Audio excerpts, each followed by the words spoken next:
Karon guys, nako ipakita sa inyo nga video guys sa usa ni ka vlogger nga duha ka babae.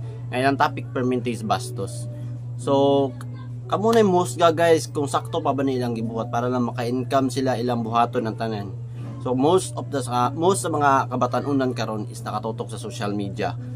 So inani ang ilang makita, nani kabastos ang ilang makita nga video sa social media in which daghan kay siya followers, no, daghan kay siya followers, million ang iyang views. Yang inana permiti iyang topic na nakabastos ang iyang topic guys.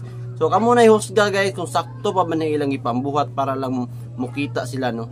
I'm not saying sayop sila, pero kamo na ihusga guys, no.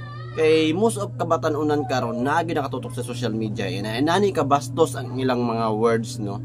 So tanawa ninyo na nga video guys, din kamo na ihusga guys kung sakto pa ba ni ang ilang ipambuhat guys, no. Tanawa kini nga video guys. So ako ipakita sa inyo play na to. Kay ginapatira di dagang kwarta, di ba? Nga makatabang ka sa laing tao. Makapagawas ka sa ilang gibati, di ba?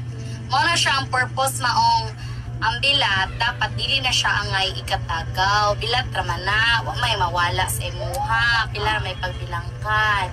Malamian pa ka, makakwarta pagyud ka. Pero ayo pagpurikat nga libre, perti na po nimong bulukan, nagpurikat na gani ka, libre pagyud.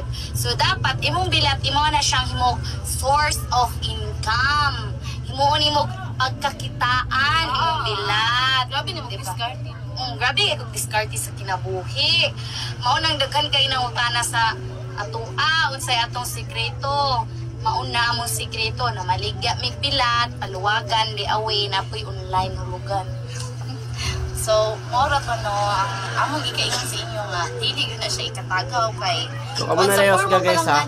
Amo na i-judge guys kung meaning, bahin-bahin yun sakto pa ba ni ilang mo na yung purpose sa na bilat. nakabastos ang ilang mga topic. Inuit dili sila makuha ni Meta kay nakabisaya man sila. So Tagalog raman ang ma-detect ni Meta. So nakabastos sa ilang mga words, no. So follow, like and share guys. Kana lang guys, kamo na lang husga.